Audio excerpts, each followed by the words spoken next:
جہنم چونکہ غضب خداوندی اور اس کے عذاب و عتاب کا مظہر ہے، اس لیے اس کے دروازے غضب الہی کی نشان ہے۔ جہنمیوں کو عذاب کے فرشتے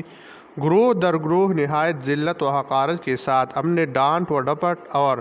کرخت آوازوں سے جانوروں کی طرح ہانکتے ہوئے جہنم کے فاٹکوں کی طرف چلاتے ہوں گے،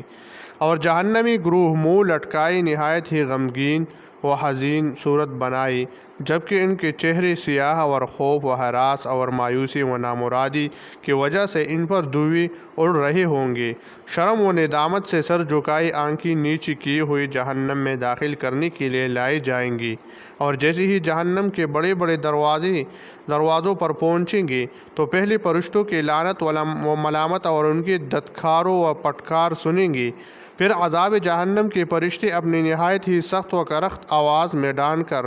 ان سے پوچھیں گے کہ کیا دنیا میں خدا کے رسول تمہارے پاس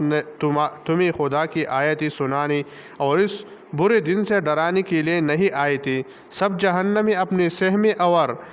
برائی ہوئی آوازوں سے اپنے جرم کا اقرار کریں گے اور کہیں گے کہ کیوں نہیں، اللہ کے رسول یقیناً ہمارے پاس آئے تھے، اور انہوں نے طرح طرح سے ہم لوگوں کو سمجھایا اور اس دن کے عذاب سے ہمیں ڈرایا تھا، مگر ہماری شامت تھی کہ ہم نے ان کی صداقت اور حقانیت بری تقریروں کو جھٹلایا، جس کا انجام ہم نے آج اپنی آنکھوں سے دیکھ لیا کہ ہم پر عذاب کی بات پوری ہو کر رہی۔ پھر عذاب کے فرشتے یہ کہہ کر انہیں ذلت کے ساتھ جہنم میں پھینک دیں گے کہ جاؤ، اب جہنم میں چلے جاؤ، جہاں ہمیشہ ہمیشہ کے لیے تمہارے عذابوں میں گرفتار ہو کر رہنا ہے۔ اور یہ جہنم متکبروں کا اتنا بڑا اور اس قدر بدترین ٹھکانہ ہے کہ اس سے زیادہ برا اور اس سے بڑھ کر بدترین ٹھکانہ کوئی سوچا ہی نہیں سکتا۔ چنانچہ قرآن مجید نے اپنے معجزانہ انداز بیان میں اس ہولناک منظر کی تصور کشی کرتے ہوئے فرمایا کہ اور کافر جہنم کی طرف ہانکے جائیں گے، گروہ در گروہ، یہاں تک کہ جب وہاں پہنچے گی تو دروازے کھولے جائیں گے اور اس کے داروغہ ان سے کہیں گے کیا تمہارے پاس تمہیں میں سے وہ رسول نہیں آئے تھے جو تم پر تمہارے رب کی آیتیں پڑھتے تھے اور تمہیں اس دن کے ملنے سے ڈراتے تھے؟ کہیں گے کیوں نہیں، مگر عذاب کا قول کافروں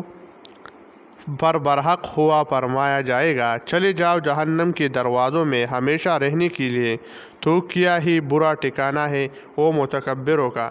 جنتی اپنی اپنی سواریوں پر نہایت اعزاز و احترام کے ساتھ لائے جائیں گے، وہ گروہ در گروہ جنت کی طرف تعظیم و تکریم کے ساتھ بلائے جائیں گے، اور جب اس مقدس گروہ کی رسائی جنت کے شاندار دروازوں کے پاس ہوگی تو ایک دم تمام دروازے کھل جائیں گے اور استقبال کرنے والی ملائکہ کی مقدس جماعت ہر طرف سے سلام و اکرام و خوش آمدید کا نعرہ بلند کریں گے۔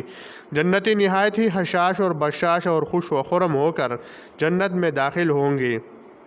اور یہ کہتے ہوں گے کہ الحمدللہ، خداوند تعالیٰ نے اپنا وعدہ ہمیں سچ کر دکھایا اور ہمیں زمین جنت کا وارث بنا دیا کہ ہم جہاں چاہے رہے۔ تو واہ واہ، عمل صالح کرنے والوں کا ثواب کیا ہی خوب ہے۔ اور عرش کے گرد حلقہ باندھے ہوئے جذبہ سرور اور جوش مسرت کے ساتھ ملائکہ مقربین حمد و تسبیح الہی کا نعرہ لگاتے ہوں۔